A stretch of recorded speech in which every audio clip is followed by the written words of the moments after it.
Hi hello friends, ಎಲ್ಲರಿಗೂ ನಮಸ್ಕಾರ. It's Deepa ಚಾನಲ್ಗೆ ಸ್ವಾಗತ. ಯಾರೆಲ್ಲ ಸಬ್ಸ್ಕ್ರೈಬ್ ಮಾಡ್ಕೊಂಡಿದ್ದೀರೋ ಎಲ್ಲರಿಗೂ ಧನ್ಯವಾದಗಳು. ಯಾರೆಲ್ಲ ಸಬ್ಸ್ಕ್ರೈಬ್ ಮಾಡ್ಕೊಂಡಿಲ್ವೋ ದಯವಿಟ್ಟು ಸಬ್ಸ್ಕ್ರೈಬ್ ಮಾಡ್ಕೊಳ್ಳಿ. ಇವತ್ತಿನ ವಿಡಿಯೋದಲ್ಲಿ ನಾನು ಕೆಲವೊಂದು ಆಧ್ಯಾತ್ಮ ಡೈರಿ ಓದ್ತಾ ಇದ್ದೀನಿ. ಬಳಲುವಿಕೆ. ಯಾರೂ ಬಳಲು ಬಯಸುವುದಿಲ್ಲ, ಆದರೆ ಬಳಲಿಕೆಯ ಬೀಜವನ್ನು ನಾವು ನಮ್ಮೊಳಗೆ ಕ್ಯಾರಿ ಮಾಡುತ್ತಿರುತ್ತೇವೆ. ನಮ್ಮ ಸಾಧನೆಯ ಇಡೀ ಉದ್ದೇಶವೇ ಈ ಬೀಜಗಳನ್ನು ಸುಟ್ಟು ನಾಶ ಮಾಡಿಬಿಡುವುದು.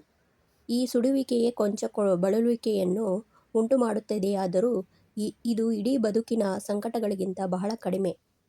ನನ್ನ ಕಣ್ಣುಗಳನ್ನು ಏನು ಮಾಡಲಿ, ಕಿತ್ತು ಆಚೆಗೆ ಎಸೆ ಎಂದ ಭಗವಂತ. ನನ್ನೊಳಗಿನ ತುಡಿಯುತ್ತಿರುವ ಅನುರಕ್ತಿಯನ್ನು ಉರಿಸುತ್ತಿರು ನಿರಂತರವಾಗಿ ಎಂದ ಭಗವಂತ. ನನ್ನ ಹೃದಯವನ್ನೇನು ಮಾಡಲಿ, ನಿನ್ನ ಹೃದಯದಲ್ಲಿ ಇರುವುದಾದರೂ ಏನು, ತಿರುಗಿ ಪ್ರಶ್ನೆ ಮಾಡಿದ ಭಗವಂತ. ನೋವು ಮತ್ತು ದುಃಖ ಬಿಟ್ಟರೆ ಬೇರೆ ಏನಿಲ್ಲ ದೊರೆಯೇ, ಸಂಕಟದಿಂದ ನುಡಿದೆ. ನೋವು ಮತ್ತು ದುಃಖವನ್ನು ಜತನದಿಂದ ಕಾಯ್ದುಕೋ. ನಿನ್ನ ಗಾಯದ ಜಾಗದಲ್ಲಿಂದಲೇ ಬೆಳಕು ನಿನ್ನೊಳಗಿನ ದಾಖಲಾಗುವುದು. ಅಕ್ಕರೆಯಿಂದ ಸಮಾಧಾನ ಮಾಡಿದ ಭಗವಂತ. ಒಮ್ಮೆ ಈ ಬಳಲಿಕೆಯ ಬೀಜಗಳನ್ನು ನಾಶ ಮಾಡಿಬಿಟ್ಟಿದ್ದಾದರೆ ನಿಮ್ಮ ಇಡೀ ಬದುಕು ಆನಂದೋತ್ಸಾಹಗಳಿಂದ ತುಂಬಿಕೊಳ್ಳುವುದು. ಆದ್ದರಿಂದ ನೀವು ಬಳಲುವಿಕೆಯನ್ನು ಅವಾಯ್ಡ್ ಮಾಡುತ್ತಿರುವುದಾದರೆ, ನಿಮ್ಮೊಳಗಿನ ಬಳಲುವಿಕೆಯನ್ನು ಎದುರುಗೊಳ್ಳುವುದನ್ನು ತಪ್ಪಿಸಿಕೊಳ್ಳುತ್ತಿರುವುದಾದರೆ, ನಿಮ್ಮ ಇಡೀ ಬದುಕು ಸಂಕಟಗಳಿಂದ ತುಂಬಿಕೊಂಡಿರುವಂತಹ ಪರಿಸ್ಥಿತಿಯನ್ನು ನೀವೇ ಸೃಷ್ಟಿ ಮಾಡಿಕೊಳ್ಳುತ್ತಿದ್ದೀರಿ. ಒಮ್ಮೆ ನೀವು ಕ್ಯಾರಿ ಮಾಡುತ್ತಿರುವ ಗಾಯಗಳನ್ನು ಮೇಲ್ಗೈ ಬಂದವೆಂದರೆ ಅವು ವಾಸಿಯಾಗಲು ಶುರುವಾಗುತ್ತವೆ. ಇದು ಹೀಲಿಂಗ್ ಪ್ರಕ್ರಿಯೆ. ಆದರೆ ನನಗೆ ಗೊತ್ತು, ನಿಮ್ಮೊಳಗಿನ ಗಾಯವನ್ನು ಮುಟ್ಟಲು ನೀವು ಯಾರಿಗೆ ಅವಕಾಶ ಮಾಡಿಕೊಳ್ಳುವುದಿಲ್ಲ.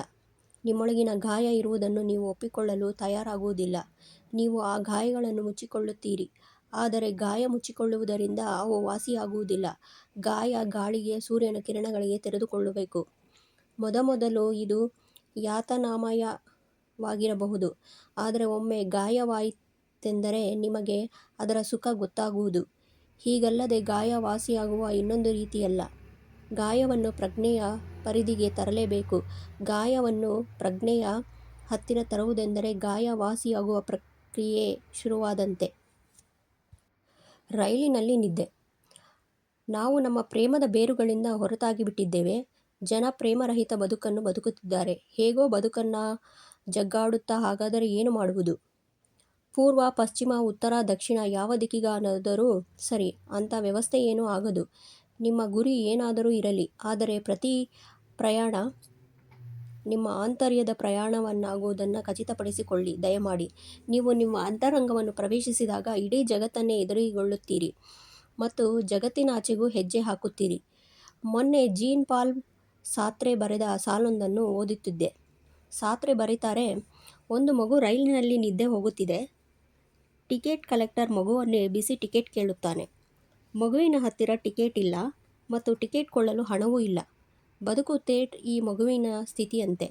ಮಗುವಿಗೆ ತಾನು ಎಲ್ಲಿಗೆ ಹೋಗುತ್ತಿದ್ದೇನೆ ಎನ್ನುವುದು ಗೊತ್ತಿಲ್ಲ. ತಾನು ಯಾಕೆ ರೈಲಿನಲ್ಲಿದ್ದೇನೆ ಮತ್ತು ತಾನು ತಲುಪಬೇಕಾದ ಜಾಗ ಯಾವುದು ಎನ್ನುವುದು ಗೊತ್ತಿಲ್ಲ. ಕೊನೆ ಪಕ್ಷ ಮಗುವಿಗೆ ಈ ಎಲ್ಲ ಮಾಹಿತಿಯನ್ನು ತಿಳಿದುಕೊಳ್ಳುವ ಅವಕಾಶವೂ ಇಲ್ಲ. ಏಕೆಂದರೆ ಈ ರೈಲನ್ನು ಹತ್ತಬೇಕು ಎನ್ನುವ ನಿರ್ಧಾರವು ಅದರದ್ದಲ್ಲ. ಆಧುನಿಕ ಮೈಂಡ್ಗೆ ಇಂಥ ಪರಿಸ್ಥಿತಿ ಹೆಚ್ಚು ಹೆಚ್ಚು ಕಾಮನ್ ಆಗಿದೆ. ಏಕೆಂದರೆ ನಾವು ಹೇಗೋ ನಮ್ಮ ಬೇರಿನಿಂದ ಹೊರತಾಗಿ ಬಿಟ್ಟಿದ್ದೇವೆ ಮತ್ತು ಅರ್ಥವನ್ನು ಮಿಸ್ ಮಾಡಿಕೊಂಡು ಬಿಟ್ಟಿದ್ದೇವೆ. ಯಾಕೆ ನಾನು ಎಲ್ಲಿಗೆ ಹೊರಟಿದ್ದೇನೆ? ಎಲ್ಲರೂ ಈ ಪ್ರಶ್ನೆ ಕೇಳುತ್ತಿದ್ದಾರೆ. ನಿಮಗೆ ಗೊತ್ತಿಲ್ಲ, ನೀವು ರೈಲನ್ನು ಹತ್ತಿರುವ ಕಾರಣ ನಿಮ್ಮ ಬಳಿ ರೈಲಿನ ಟಿಕೆಟ್ ಇಲ್ಲ ಮತ್ತು ಟಿಕೆಟ್ ಕೊಂಡುಕೊಳ್ಳಲು ಹಣವೂ ಇಲ್ಲ, ಹಾಗೂ ನಿಮಗೆ ರೈಲಿನಿಂದ ಹೊರಗೆ ಬರುವ ಅವಕಾಶವೂ ಇಲ್ಲ. ಎಲ್ಲವೂ ಅಸ್ತವ್ಯಸ್ತ, ಎಲ್ಲವೂ ಹುಚ್ಚಾಟ. ಯಾಕೆ ಹೀಗಾಗುತ್ತಿದೆ ಎಂದರೆ ನಾವು ನಮ್ಮ ಪ್ರೇಮದ ಬೇರುಗಳಿಂದ ಹೊರತಾಗಿ ಬಿಟ್ಟಿದ್ದೇವೆ. ಜನ ನಮ್ಮ ಪ್ರೇಮರಹಿತ ಬದುಕನ್ನು ಬದುಕುತ್ತಿದ್ದಾರೆ. ಹೇಗೋ ಬದುಕನ್ನು ಜಗ್ಗಾಡುತ್ತಾ. ಹಾಗಾದರೆ ಏನು ಮಾಡುವುದು?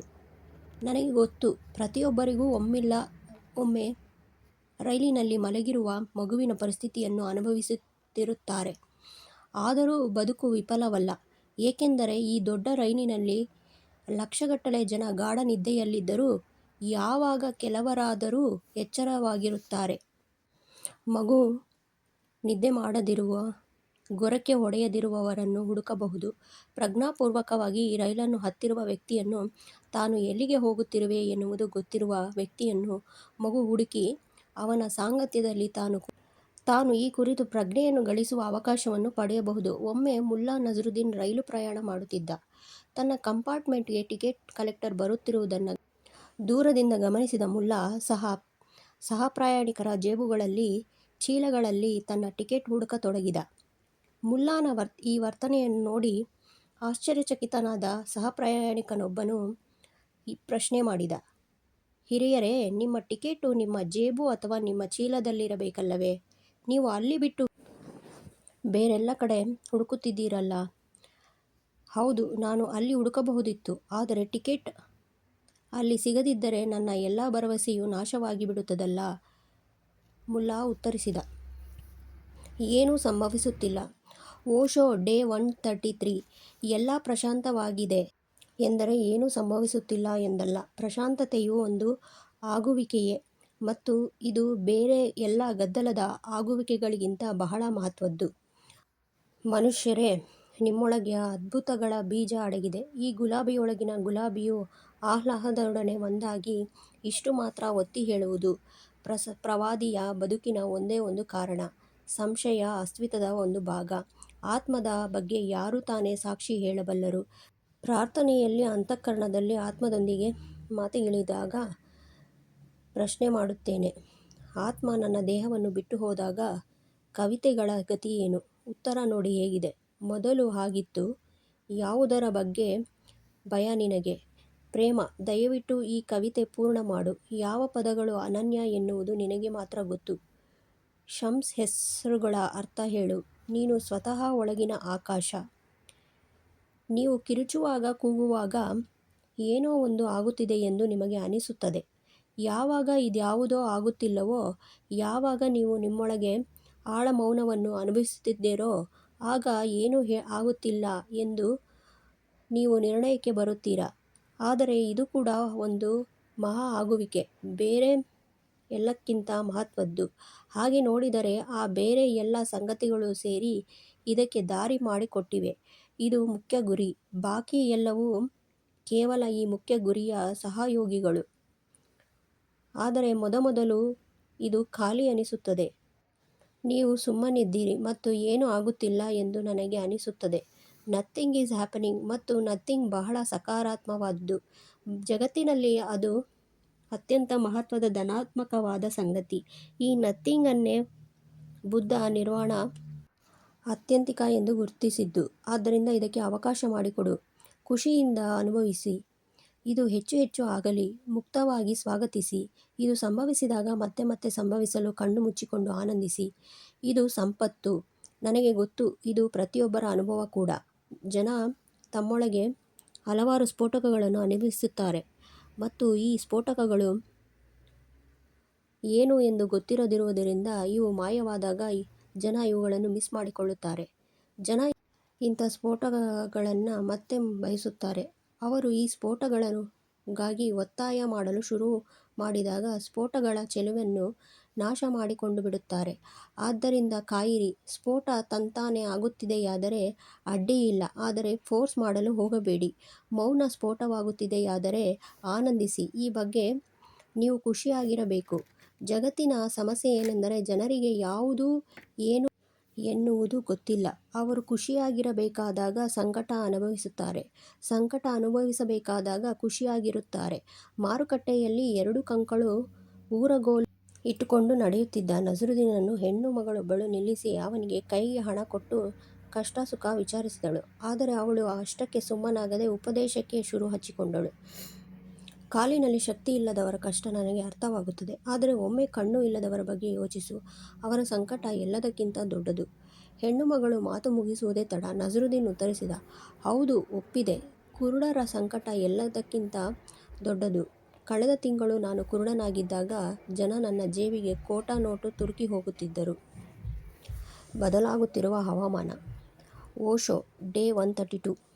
ಋತುಗಳು ಬದಲಾಗುತ್ತವೆ. ಒಮ್ಮೆ ಚಳಿಗಾಲವಾದರೆ ಇನ್ನೊಮ್ಮೆ ಬೇಸಿಗೆ. ಯಾವಾಗಲೂ ಒಂದೇ ಹವಾಮಾನ ಇದ್ದರೆ ನಿಮಗೆ ಕಾಲ ನಿಂತು ಹೋದಂತೆ ಅನಿಸುತ್ತದೆ.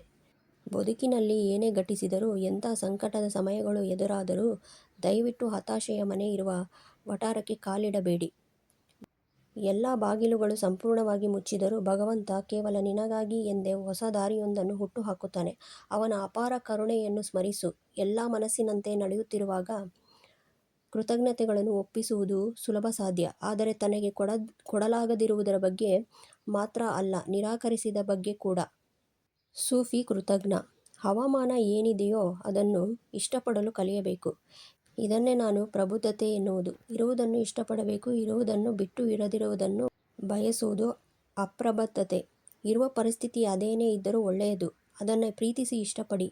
ಅದರಲ್ಲಿ ಪ್ರಶಾಂತತೆಯನ್ನು ಅನುಭವಿಸಿ. ತೀವ್ರತೆ ಆಗಮಿಸಿದಾಗ ಅದನ್ನು ಪ್ರೀತಿಸಿ.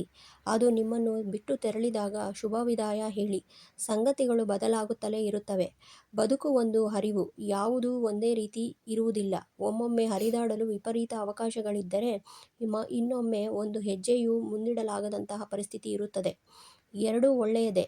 ಎರಡೂ ಕೂಡ ಅಸ್ತಿತ್ವದ ಕೊಡುಗೆಗಳೇ. ಅದೇನೇ ಇದ್ದರೂ ಕೃತಜ್ಞರಾಗಿರಿ. ಸುಮ್ಮನೆ ಪರಿಸ್ಥಿತಿಯನ್ನು ಎಂಜಾಯ್ ಮಾಡಿ. ಈಗ ಸಂಭವಿಸುತ್ತಿರುವುದು ನಾಳೆ ಇರದಿರಬಹುದು. ನಾಡಿದ್ದು ಇನ್ನೂ ಏನೋ ಆಗುವ ಸಾಧ್ಯತೆ ಇರುತ್ತದೆ. ಎಲ್ಲವನ್ನೂ ಎಂಜಾಯ್ ಮಾಡಿ. ಹಳೆಯದನ್ನು ಭವಿಷ್ಯದ ವ್ಯರ್ಥದ ಕಲ್ಪನೆಗಳಿಗೆ ಹೋಲಿಸಬೇಡಿ. Live in the moment. ಕೆಲವೊಮ್ಮೆ ಅದು ಬಿಸಿಯಾಗಿರಬಹುದು, ಇನ್ನು ಕೆಲವೊಮ್ಮೆ ತಂಪು. ಎರಡೂ ಸಹ ನಮಗೆ ಅವಶ್ಯಕ. ಇಲ್ಲವಾದರೆ ಬದುಕು ಕಾಣೆಯಾಗುತ್ತಿತ್ತು. ಬದುಕು ಇರುವುದೇ ವೈರುಧ್ಯಗಳಲ್ಲಿ. ನಜರುದ್ದೀನನ ಅಮ್ಮ ಅವನನ್ನು ಹಾಸಿಗೆಯಿಂದ ಎಬ್ಬಿಸುವ ಪ್ರಯತ್ನ ಮಾಡಿದಳು. ನಜರುದ್ದೀನ್, ಬೇಗ ಏಳು, ಸ್ಕೂಲ್ಗೆ ಹೋಗಬೇಕು. 3 ಕಾರಣಗಳಿಂದ ನನಗೆ ಸ್ಕೂಲ್ ಇಷ್ಟ ಇಲ್ಲ. ಒಂದು, ಸ್ಕೂಲ್ ವಾತಾವರಣ ಡಲ್ ಆಗಿದೆ. ಎರಡನೆಯದು, ಸ್ಕೂಲ್ನಲ್ಲಿ ಮಕ್ಕಳು ನನ್ನ ಅಣಕಿಸುತ್ತಾರೆ. ಮೂರನೇ ಕಾರಣ, ನನಗೆ ಸ್ಕೂಲ್ ಅಂದರೆ ಬೇಸರ.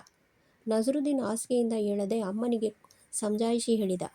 ನಜರುದ್ದೀನ್, ನೀನು ಸ್ಕೂಲ್ಗೆ ಯಾಕೆ ಹೋಗಲೇಬೇಕು ಅನ್ನುವುದಕ್ಕೂ 3 ಕಾರಣಗಳಿವೆ. ಒಂದು, ಅದು ನಿನ್ನ ಕರ್ತವ್ಯ. ಎರಡನೆಯ ಕಾರಣ, ನಿನಗೆ ಈಗ 50 ವರ್ಷ ವಯಸ್ಸು. ಮತ್ತು ಮೂರನೆಯದು, ನೀನು ಸ್ಕೂಲಿನ ಹೆಡ್ ಮಾಸ್ಟರ್. ಅಮ್ಮ ನಜರುದ್ದೀನ್ ಹೊದ್ದಿಕೊಂಡಿದ್ದ ಬೆಡ್ಶೀಟ್ ಕಿತ್ತೆಸೆದಳು. ಆಧ್ಯಾತ್ಮ ಡೈರಿ. ನಿಜವಾದ ಕಲಿಕೆ ಇರುವುದೇ ಕಲಿತದ್ದೆಲ್ಲ ಮರೆಯುವುದರಲ್ಲಿ. ಮುಕ್ತಿ ಅಂದರೆ ಎಲ್ಲ ಅವಲಂಬನೆಗಳನ್ನು ಕಳಚಿಕೊಂಡು ಆತ್ಮಕ್ಕೆ ಮರಳುವುದು. ಇದನ್ನು ಅರಿಯುವುದೇ ಕಲಿಕೆ. ಕಲಿತ ನಂತರ ಆತ್ಮಕ್ಕೆ ಮರಳುವಾಗ ಎಲ್ಲ ಜಾಣತನಗಳನ್ನು ಮರೆಯುತ್ತಾ ಮುಗ್ಧರಾಗುವುದು ನಿತ್ಯಾನಂದ ಪರಿಸ್ಥಿತಿಯನ್ನು ಹೊಂದುವ ಪ್ರಕ್ರಿಯೆ. ಈಗ ಹಾಕಿರೋ ರಂಗೋಲಿ ಮತ್ತು ಕತೆ ನಿಮಗೆ ಇಷ್ಟ ಆದರೆ ಲೈಕ್ ಮಾಡಿ, ಶೇರ್ ಮಾಡಿ, ಸಬ್ಸ್ಕ್ರೈಬ್ ಮಾಡಿ. ಎಲ್ಲರಿಗೂ ಧನ್ಯವಾದಗಳು. ನಮಸ್ಕಾರ.